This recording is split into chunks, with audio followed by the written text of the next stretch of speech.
आज हम आपके सामने Alexander's battery of performance test के अंतर्गत ब्लॉक डिजाइन टेस्ट के बारे में चर्चा करेंगे। जैसा कि मैंने पूर्व में बताया था कि ये जो टेस्ट बैटरी है परफॉर्मेंस टेस्ट का, इसमें pass along test, block design test और cube construction test. Pass along test की चर्चा मैंने पिछले लेक्चर में की थी, इसलिए आज मैं आपके सामने ब्लॉक डिजाइन टेस्ट की चर्चा करूंगा कि ब्लॉक डिजाइन टेस्ट के मार्फत से आप किसी भी व्यक्ति का आईक्यू कैसे टेस्ट कर सकते हैं नॉन वर्बल तरीके से। अब जैसे देखिए कि ये जो टेस्ट है ब्लॉक डिजाइन टेस्ट, ये टेस्ट है कि कोह नाम के मनोवैज्ञानिक थे। 1923 में उन्होंने इसका प्रतिपादन किया। उन्होंने डिफरेंट ब्लॉक्स के जरिए उन्होंने इस प्रकार के टेस्ट का इजाद किया और फिर बाद में चलकर ये जो बैटरी ऑफ परफॉर्मेंस टेस्ट है उसमें इसको शामिल किया गया। इस टेस्ट में जैसा कि मैंने पूर्व में भी बताया था कि पास अलोंग टेस्ट की ही तरह कम से कम 11 वर्ष से लेके और 20 वर्ष तक के जो युवक हैं, युवतियां हैं, किशोर हैं, किशोरियां हैं, इनके ऊपर इस प्रकार का टेस्ट हो सकता है। अगर आप इससे ऊपर का भी उम्र का करते हैं तो उसको भी आधार यही माना जाएगा। तो जैसे देखिए कि इस टेस्ट में 10 कार्ड होते हैं और 10 सब टेस्ट होते हैं। 10 कार्ड की सहायता से, जिस कार्ड में डिफरेंट टाइप के फिगर्स बने होते हैं और उस फिगर्स को देखकर डिफरेंट ब्लॉक्स की सहायता से जिस व्यक्ति का टेस्ट करना होता है वो उस ब्लॉक्स को बनाता है उस प्रकार से कि फिगर से वो टैली कर जाए। इसमें भी समय निर्धारित है और निर्धारित समय के अंतर्गत ही इसको करना है। अगर निर्धारित समय में वो नहीं बना पाता है 2 लगातार प्रयास में तो टेस्ट को वहीं बंद कर दिया जाता है।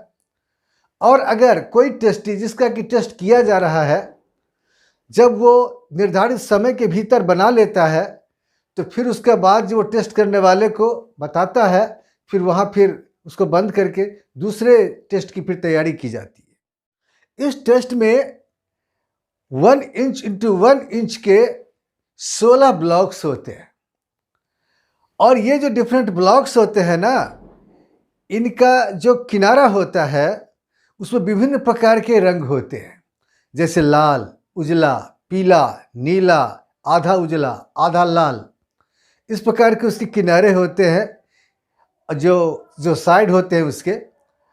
और उसको सामने रखकर और कार्ड में जो फिगर है उसको देखकर उसी प्रकार की जो कार्ड के हिसाब से उसमें फिगर बनाना होता है। और इसके लिए आपको डिफरेंट ट्रायल्स के लिए, डिफरेंट उप परीक्षण के लिए आपको समय निर्धारित है। जैसे मान लीजिए कि इसमें 10 उप परीक्षण है। पहले उप परीक्षण में 90 सेकेंड, दूसरे उप परीक्षण में 90 सेकेंड, तीसरे में 120 सेकेंड, चौथे में 120 सेकेंड, पांचवें में भी 120 सेकेंड और फिर उसके बाद आपको छठे में 180, सातवें में 180, आठवें में 210, नौवें में 210 और फिर 10वें में 210। ये इतने सेकंड के अंतर्गत एक टेस्टी को अपने प्रॉब्लम को सोल्व करना है। और जैसा कि मैंने पूर्व में बताया, प्रॉब्लम ये है कि कार्ड में जो डिफरेंट फिगर्स हैं उस फिगर्स के हिसाब से डिफरेंट जो ब्लॉक्स हैं उस ब्लॉक्स को उस तरीके से बनाना है जिससे कि फिगर टैली कर जाए। और ये हो सकता है कि विभिन्न प्रकार के जो ट्रायल्स होंगे या जो परीक्षण होंगे उसमें सब में समान ब्लॉक्स की आवश्यकता नहीं है। किसी में 4 ब्लॉक की आवश्यकता है, किसी में 6 ब्लॉक की आवश्यकता है, किसी में पूरे के पूरे जो ब्लॉक्स हैं 16 ब्लॉक्स हैं उनकी भी आवश्यकता है। और उसके बाद जब ये डिफरेंट 10 उप परीक्षण हो जाता है, 10 उप परीक्षण हो जाने के बाद जो उसमें लगा हुआ समय होता है उसको आपको स्कोरिंग की के मार्फत से उस पर जो मार्क्स मिलना चाहिए या जो पॉइंट मिलना चाहिए वो उसको पॉइंट मिलता है। याद रहे कि जिस निर्धारित समय में समय जितना कम लगता है उसमें पॉइंट उसको ज़्यादा मिलता है या मार्क्स उसको ज़्यादा मिलता है। और स्कोरिंग की के सहायता से पूरे 10 उप परीक्षण में लगे हुए समय के हिसाब से उसमें मार्क्स या पॉइंट दे दिए जाते हैं और फिर उसके बाद उसको टोटल कर लिया जाता है। और टोटल करने के बाद फिर स्टैटिस्टिकल जो ट्रीटमेंट है उसको करने के बाद ये बात सामने आती है कि किस व्यक्ति का, किस बालक का, किस बालिका का, किस युवक का, किस युवती का आईक्यू कितना है, कम है, ज़्यादा है, बहुत ज़्यादा है। अब जैसे मान लीजिए, फ़र्ज़ कीजिए आप, मैंने पिछले लेक्चर में भी मैंने समझाया था आपको, मान लीजिए आप कि अगर आप किसी 18 वर्ष के नवयुवक पे आप या नवयुवती के ऊपर आप इस प्रकार के टेस्ट करते हैं और उसमें जो डिफरेंट प्रकार के स्कोर्स वो ऑब्टेन करता है ना, उस ऑब्टेन स्कोर की सहायता से मान लीजिए कि उसका टोटल स्कोर आता है 231। 231 ऐसे आता है कि चूँकि जो स्कोर आता है उसको 3 से गुना करना होता है। 3 से गुना इसीलिए करना होता है कि जब तक तीनों ही जो परीक्षण है, pass along, block design, cube construction, ये तीनों ही को माना जाता है कि उसके ऊपर इसी प्रकार के अंक आएंगे। इसीलिए अगर उसको तीनों को आपको जोड़ के, आए हुए स्कोर को जोड़ के, अगर मान लीजिए उसका स्कोर आता है 231, तो 231 जो स्कोर आता है इसके ऊपर आपको जो है सो एज नॉर्म टेबल के हिसाब से उसको मिलता है। आपको उसका मेंटल एज माना जाता है कि 16 बरस 7 महीना। एज है उसका 18, एक्चुअल एज है उसका 18, लेकिन आपको एज नॉर्म टेबल के हिसाब से उसका उम्र निर्धारित होता है 16 बरस 7 महीना। जाहिर है कि वो जो युवक या युवती है उसका जो एक्चुअल एज है उसके हिसाब से उसका मेंटल एज नहीं है। फिर भी इसको कैलकुलेट जब करते हैं हम लोग तो क्या किया जाता है कि इसको महीने में तब्दील किया जाता है। जैसे मान लीजिए कि 16 बरस 7 महीने को अगर महीने में तब्दील करते हैं तो होता है 199 महीना, 199 मंथ। तो एमए आ गया। और सीए है क्रोनोलॉजिकल एज, जो वास्तविक उम्र है 18 बरस को 18 को 12 जो से गुना कर दीजिए, महीने में उसको तब्दील कर दीजिए और फिर वो आता है 216। आईक्यू का जो फार्मूला है MA/CA × 100। एमए है 199, सीए है 216 × 100। टोटल स्कोर आता है इस पे 92.08, मतलब कि 92 आया। अब आप देखिए कि जो रेंज है आईक्यू का उसमें ये किस रेंज में आता है।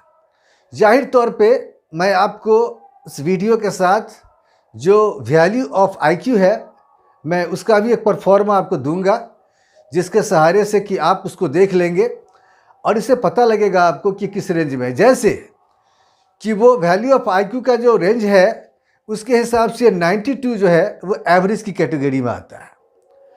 तो जाहिर है कि अगर इस प्रकार से आप परीक्षण करते हैं तो आप बच्चों की आईक्यू के बारे में, युवकों के आईक्यू के बारे में आप अंदाज़ा लगा सकते हैं, उसके बारे में बारीक जानकारी मिल सकती है। एक बात ध्यान रखनी है कि सिर्फ ब्लॉक डिजाइन टेस्ट करने से या पास अलॉन्ग टेस्ट करने से या फिर जो क्यूब कंस्ट्रक्शन टेस्ट करने से आईक्यू की एग्जैक्ट जानकारी नहीं मिलेगी। आईक्यू की एग्जैक्ट जानकारी प्राप्त करने के लिए ज़रूरी ये है कि आप तीनों ही टेस्ट कीजिए और तीनों ही टेस्ट के जो प्राप्तांक होते हैं, जो स्कोर्स आते हैं, तो उसको जोड़ के जब आप बनाइएगा तो फिर वो एग्जैक्ट आईक्यू होगा। फिर भी अगर जल्दबाजी में काम चलाना है या मोटा मोटी जानकारी लेना है तो आप एक टेस्ट करके भी, चाहे कि ब्लॉक डिजाइन टेस्ट कर लें, चाहे कि आप पास अलॉन्ग टेस्ट कर लें, चाहे आप क्यूब कंस्ट्रक्शन टेस्ट कर लें, इसके मार्फत से भी आप आईक्यू के बारे में जानकारी ले सकते हैं और इसका ज़बरदस्त लाभ होता है। आप बिना आईक्यू का टेस्ट किए हुए किसी को पढ़ाते हैं, आप बिना आईक्यू का टेस्ट किए हुए कोई काम करते हैं और आईक्यू का टेस्ट करने के बाद आप कोई काम करते हैं या बच्चों को आप पढ़ाते हैं, वो बड़ा ही, वो समझिए कि वो इसका आश्चर्यजनक परिणाम आता है बाद में सामने।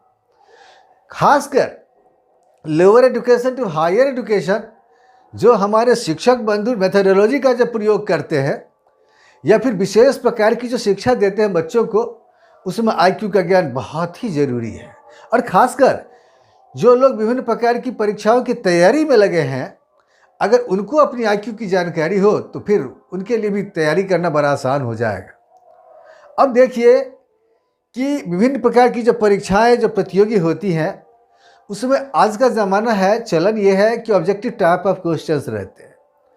अगर आप आप इसको पढ़ लेंगे, जान लेंगे, समझ लेंगे, इस प्रकार के टेस्ट को आप कर लेंगे, तो आपके लिए विभिन्न प्रकार के सवालात का जवाब देना बड़ा आसान हो जाएगा। जैसे फ़र्ज़ कीजिए आप कि इस पर्टिकुलर टेस्ट के अंतर्गत जो विभिन्न प्रकार के सवाल बनते हैं, डिफरेंट ऑप्शंस आपको दे दिए रहेंगे और आपको पूछा जाएगा कि बैटरी ऑफ परफॉर्मेंस टेस्ट के अंतर्गत क्या ये ब्लॉक डिज़ाइन टेस्ट आता है, हाँ ना में अगर जवाब देना है तो, या फिर 3-4 मनोवैज्ञानिकों के नाम दे दिए जाएंगे और उसमें ऑप्शन है कि ब्लॉक डिज़ाइन टेस्ट के प्रतिपादक कौन थे, या फिर ब्लॉक डिज़ाइन टेस्ट का प्रतिपादन कब हुआ था। डिफरेंट आपको जो है सो मतलब समय दे दिया जाएगा, 1924, 1925, 1923, 1942, इसमें से आपको सिलेक्ट करना होगा।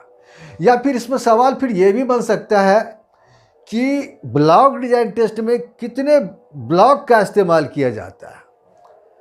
अब और उसमें भी आपसे अगर ये भी पूछा जाए कि उस ब्लॉक्स की जो लंबाई चौड़ाई है वो कितनी होती है, आपसे ये पूछा जाए कि जो डिफरेंट जो सब टेस्ट हैं, उप परीक्षण है, वो 7वें उप परीक्षण में कितना समय लगता है, अंतिम उप परीक्षण में कितना समय लगता है, पहले उप परीक्षण में कितना समय लगता है, या फिर पहले उप परीक्षण में जो निर्धारित समय है, जैसे कि मान लीजिए 90 सेकंड समय है, 1.5 मिनट समय है, कितने ब्लॉक्स की आवश्यकता पड़ती है उसमें।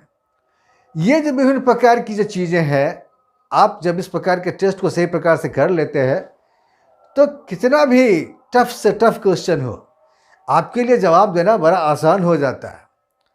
और इसके अलावा बहुत सारे क्वेश्चन बनते हैं। एज नॉर्म टेबल क्या होता है, ग्रेड नॉर्म टेबल क्या होता है, स्कोरिंग की क्या होता है, विभिन्न प्रकार की चीज़ों से जब आप रूबरू होंगे, तो इस प्रकार के टेस्ट को आप समझेंगे, जानेंगे, तो आपके लिए उस प्रकार के सवाल का जवाब देना बड़ा आसान हो जाएगा।